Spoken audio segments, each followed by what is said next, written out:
Well, ladies and gentlemen, it's been a long road, but we finally made it. 100 episodes of Dragon Ball Super in the books.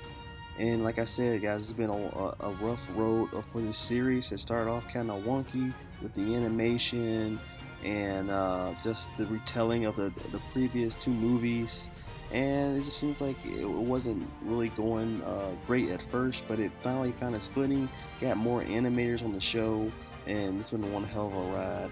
Even with some controversial things happening throughout the series that a lot of people may not agree with, I have to say that the first 100 episodes of Super have, in my opinion, have been successful, and it's time to celebrate, guys. It's time to celebrate 100 episodes of Dragon Ball Super. Some people said that it will not go to 100 episodes, but it seems like there is no end in sight for this series. It is successful. Like I said, let's celebrate. I want to knock off my top 10 favorite moments of the last 100 episodes of Dragon Ball Super. There's been a ton of them, but I got 10 for you here today. Let's do it. Let's kick the countdown off with number 10, my number 10 pick, which is the baseball episode of Dragon Ball Super. And my God, how fun was this episode? It had nothing to do with fighting, it had nothing to do with defeating aliens or gods or anything like that. But it's something about seeing super powered uh, beings play the simple sport of baseball. Now, I'm not a baseball fan. I've never really been a baseball fan, but it is one of the most popular American sports. And just seeing Toei basically show exactly how famous baseball is in Japan is awesome. And just seeing the gods, seeing Beerus and Champa and Vados and Whis, and then the Super Saiyans, and it's all the hyper powered characters just play this simple game was just a lot of fun. And what made it even better was just having this was Yamcha's episode to shine, really. I mean, Yamcha's not really that great of a fighter anymore. He doesn't train or any of that, and then, he's always been the joke. But for baseball, he is the GOAT, and he was a famous baseball player. He joined a baseball team in Dragon Ball Z, and he still apparently is pretty good at baseball. And so he was the leader of the team, and things happened in the episode. It was just fun, wacky, and crazy. But for the most part, Yamcha got to shine. He got the shine. But we all knew that eventually that was gonna shit was gonna hit the fan, and Yamcha was gonna do what Yamcha does, and that's to be a joke. And even them referencing the whole Cyberman death thing at the very end with the pose was just gold. What an episode! Very fun. Number 9 on the list goes to Super Saiyan Blue Vegito. And the reason why it's so low on this list is because it was only like literally a second and then it was over. I mean, but for those seconds that he was on screen, the animation was just on point. Some of the prettiest animations we've seen in the series at that point. It was great. And it's just the whole build up to them becoming fused, knowing that there's no chance that Goku and Vegeta could beat Merge Zamasu on their own. They had to go back and get the trump card all the way from back in the Buu saga and use the Patora earrings to fuse and become Vegito once again, but this time with God power. It was an awesome moment. Hopefully, I wish it was longer. Hopefully we see Vegito again in the series at some point, or even Gogeta. Either one of them, man. But yeah, for the time that they were fused, it was awesome. But I would have liked to see more of it, and that's why it's so low on the list. But a very, very awesome moment. Number 8 on my list. So you remember the controversy that I was talking about earlier in the video? Well, here's one example of that right now. But I don't care what you guys say.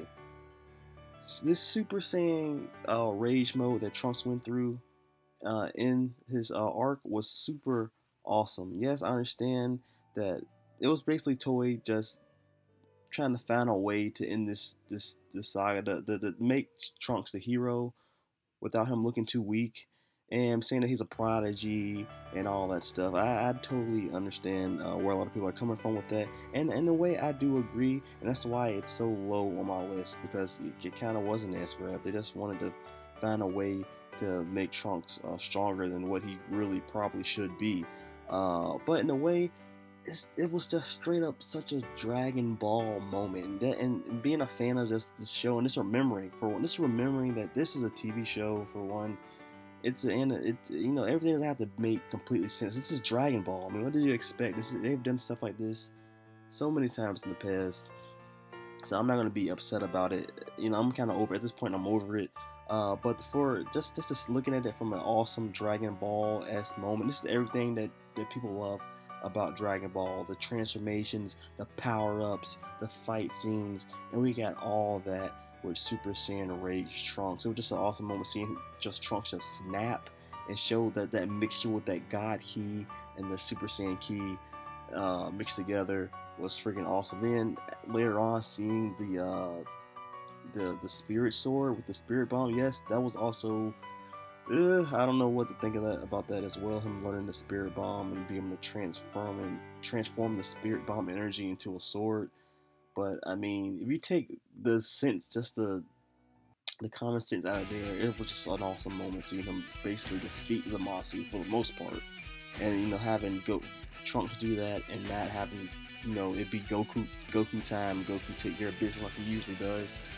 I can appreciate that. So with that said, it was an awesome moment. It was cool. Yes, it was a little controversial. It didn't make that much sense, but for what it was freaking awesome. You gotta admit that. Number 7, the return of my boy Android 17. And this is something that I wanted to see, and I didn't expect that I was going to get it, but it happened. I always thought, Android 17 is alive on the planet. Why does he come and help his at least his sister, I would think. But he's kind of been just doing his thing, doing the wildlife at the wildlife reserve, which was fine. But I wanted to see Android 17 fight again. I always liked him. I like this character in Z for the short amount of time that we got to spend with him in the Android arc. But I feel like we kind of got robbed of that, and I wanted to see him come back and fight and do some cool stuff.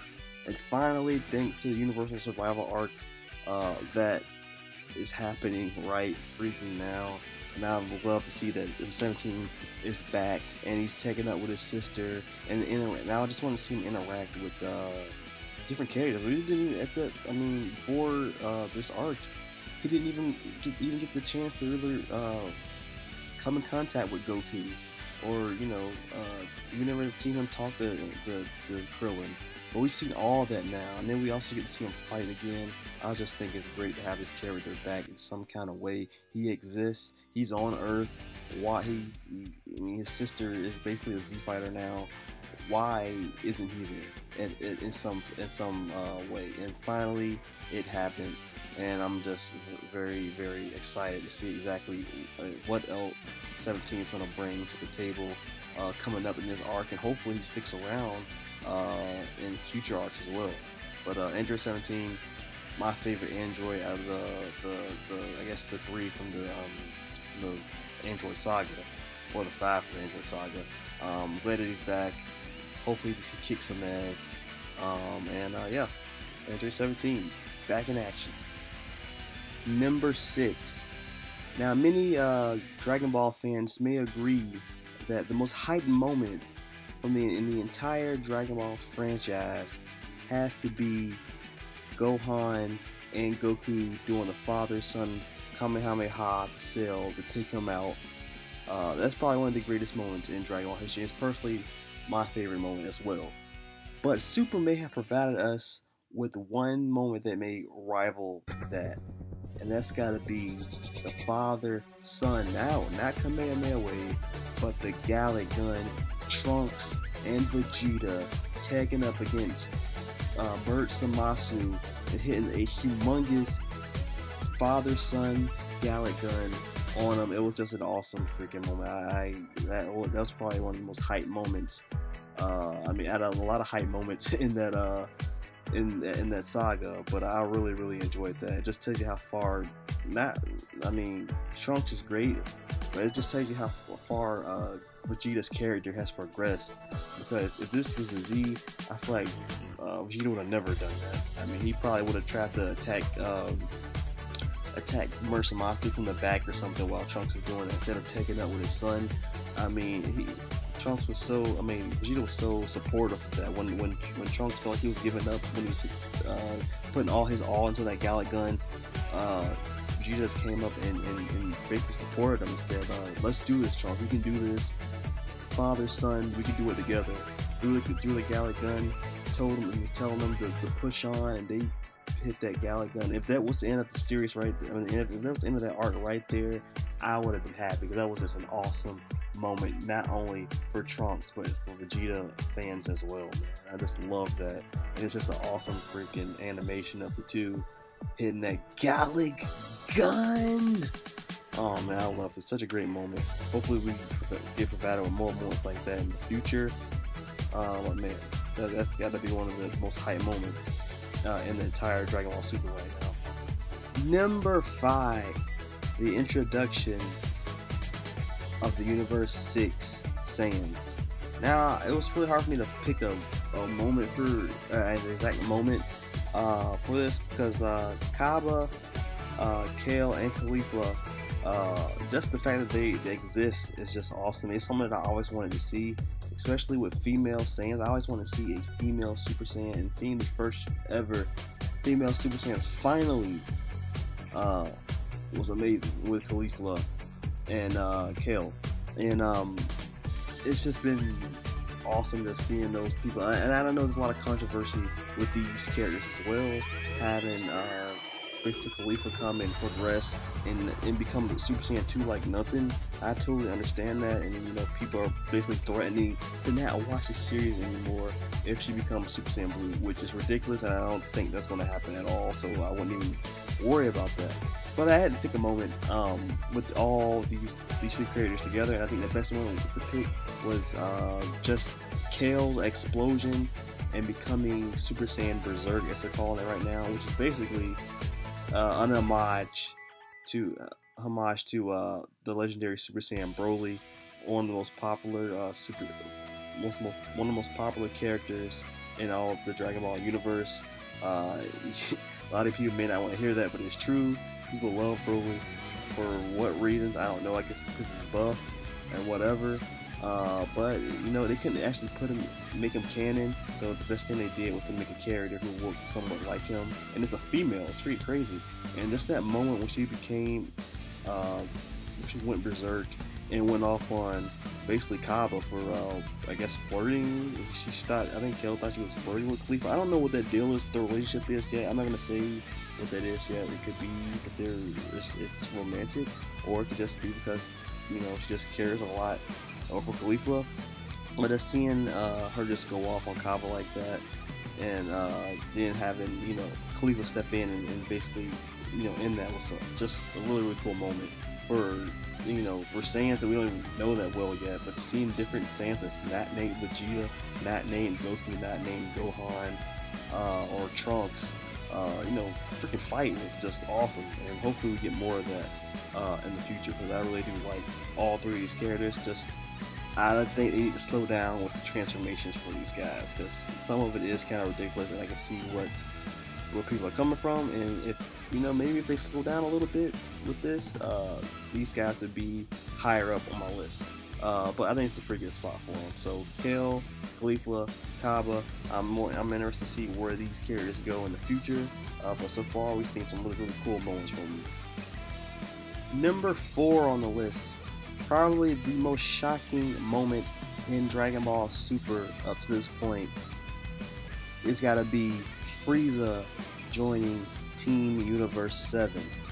Now, in the story, Boo was originally the 10th member in Universe 7, but he went to sleep, and they needed another member, and apparently they didn't want to get Yamcha for reasons we all know, and they couldn't figure out who else to get, So Goku suggested to the group that they go and recruit Frieza because of his strength, and it's just a crazy situation.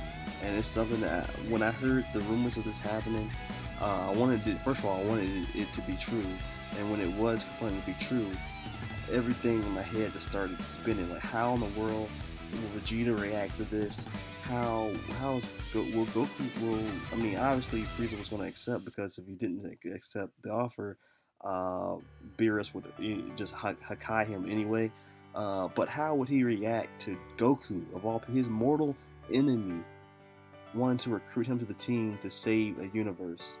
Of all people, these guys hate each other's guts, and having to team up to save Universe 7 is such a great premise. I love that they went with this twist.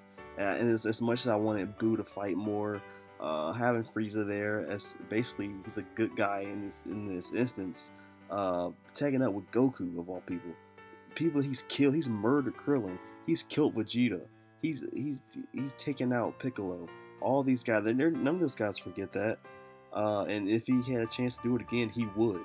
But having them basically forced to team up to save a universe is absolutely great, and it's something that we have never really seen in Dragon Ball. We've never seen a person who's we've seen people who are evil turn to good.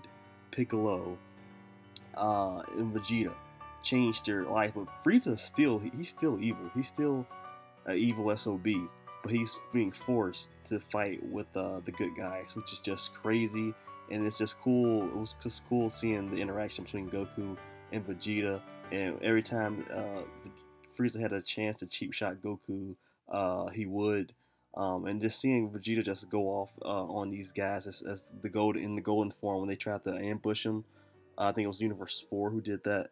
Um, just some great stuff, but I can't see exactly where else this is gonna go. And will Frieza remain with Universe 7? Will he try to screw Universe 7 over and say whatever, doesn't care about being erased? We're gonna find out, man. But it's very interesting stuff, and I'm glad that they did it.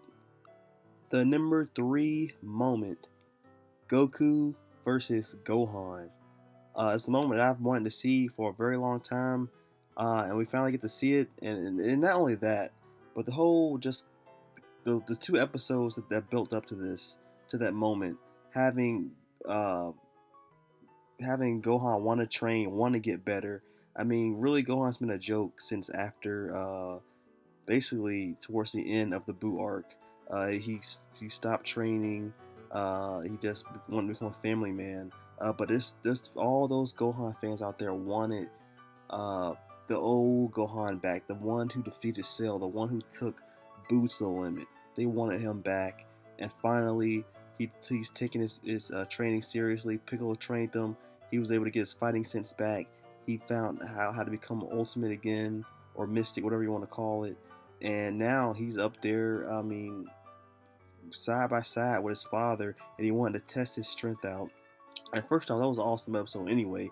Seeing a tag team match, Piccolo and Gohan taking on Tien Shinhan and Goku. And that was great by itself, but then we were also treated to a singles bout between father and son, which was absolutely awesome. Gohan putting his all to fight his father. He wanted to fight him at his peak. He wanted Goku to go Super Saiyan Blue.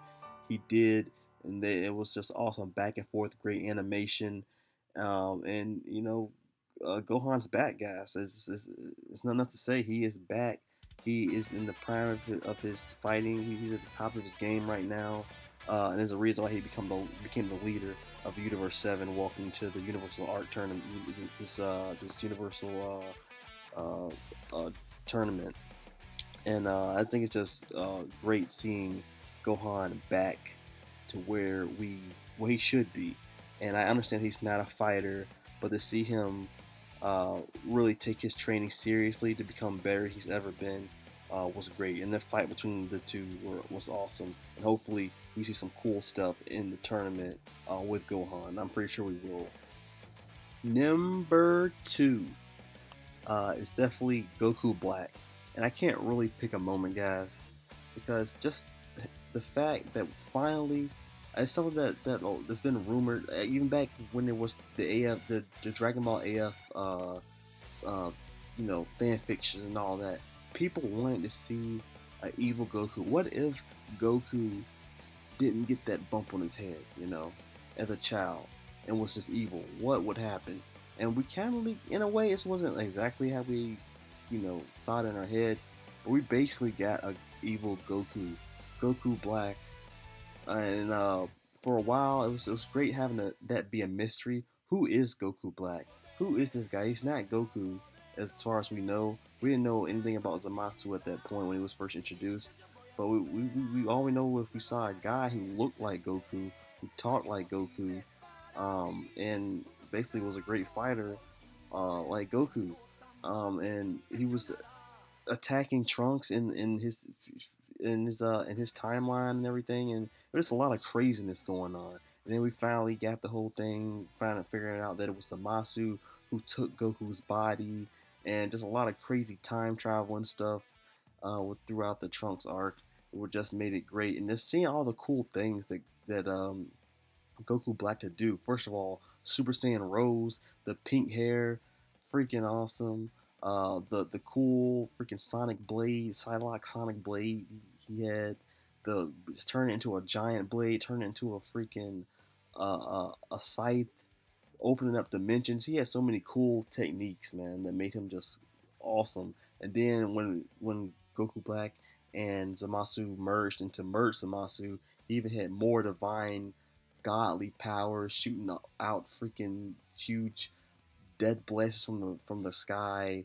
Like I say, opening up dimensions, doing just a lot of crazy things, man. And it just made that character cool. And I have to say, Zamasu and Goku Black are definitely my favorite villains thus far, as original villains from the Super arc thus far, man. That was really fun just seeing those guys. And I'm pretty sure there's going to be some controversy with people not really, agreeing with certain things that they did with the characters. But for what it was worth, it was the first time that we really felt danger. That in Super, I felt like, well, obviously we knew what was going to happen with Beerus, and even in Frieza, like we've seen the movies, and there wasn't really any stakes with the Universe 6 tournament either, because what was going to happen is they're just going to switch planets basically or whatever. And this was the first time that actually risk being taken, because really Zamasu could have just destroyed the planet, erased the humans, and that could have been it. And finally, that we actually got that in the series, and I was waiting on it. It happened, and I see Goku Black and Zamasu as great villains, and they definitely were a success. Hopefully, we get more villains like that in the future.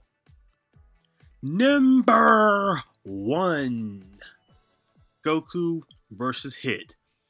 This, for me, was the point where I felt that there was hope in this series. Because up to this point, I truly believe that Super wasn't really hitting on all cylinders. Animation, not that great. Story, rehashes from the better, superior movies, those before these two arcs. And at this point, the tournament was going okay, but the matches felt like they were being rushed. I mean, I really did like Kaba and Vegeta, and Magetta and Vegeta, and even Piccolo and Frost. There were pretty good matches and stuff, but the animation to me wasn't really on point. And there were some cool moments from there, but it's just like it wasn't what I wanted. I didn't feel what I felt from Dragon Ball Z up until this fight between Goku and Hit. First of all, let's just talk about Hit as a character. He's awesome, and it's the first time I've really seen anybody use time manipulation techniques since Goldo from the Ginyu Force, and him just having to use that to get the advantage on his opponents, being able to basically read what they're going to do before they even do it, and using that time manipulation technique to progress himself to become stronger and on par with the Goku. Just really cool techniques that we've never seen from anybody in the series. He's one of those characters that didn't really depend on ki blasts. He depended on those time techniques and those precise punches um, to get the advantage in the matchup, which I really liked about Hit. And I liked that he was also a mystery up to that point. We didn't know really what he did until he fought Vegeta. But in the fight between him and Goku, their first kind of warm up fight was pretty good. But once Goku went Super Saiyan Blue, and it got just hyped from there. Because one thing that I don't think anybody was expecting was the return of Kaioken. Yes, Kaioken and Super Saiyan Blue powers mixed together was freaking awesome. When Goku went Kaioken, I flipped my shit. And I'm pretty sure there was many people in the community who did the exact same thing, because that was literally the most hyped moment in Dragon Ball Super up to that point. Seeing him use Kaioken and just the animation right there, and then the huge Kamehameha wave. Ah, man, I'm freaking marking out. I'm marking out. That moment was just absolutely crazy, and that moment I knew that there was hope in Dragon Ball Super, because that moment was just straight up lit. Yeah, so best match, still my favorite fight in Super so far, even with all the stuff that happened in the Trunks arc and what's going on in the Survival arc. That was still my favorite thing, and it really turned the series around for me, and I'm pretty sure there's some people who will probably agree as well. But yes, guys, that is my list for the top 10 moments of the last 100 episodes of Dragon Ball Super. We are rolling. There is no end in sight for Super. Like I said, people were doubting it, but it really has lifted up, and it hasn't been perfect, but it has been good. And there's been so many other moments that I probably didn't even list in this thing that's been awesome. Seeing guys like background characters get more light in the series, seeing Krillin and Tien and Piccolo actually get moments in the show is awesome. The return of the Mafuba. It's a lot of stuff that I didn't mention that are definitely deserve to be mentioned in somebody's video. But yeah, there's been a lot of the great things in Super, and it's just going to keep getting greater. This is the first time, guys, ever, especially for us American fans who are watching this series the same time as the people in Japan. So we're seeing the exact same thing, and it's just been an amazing experience. And hopefully I'll be making another video like this when Dragon Ball Super hits 200 episodes. So congratulations to Toei, congratulations to Akira Toriyama, congratulations to Dragon Ball Super for making it to 100 episodes, and hopefully we're gonna go even further beyond. But yes, thank you guys for watching this video. If you liked it, please hit that subscribe button, and I will see you guys in the next video. Stay good, everybody. Peace.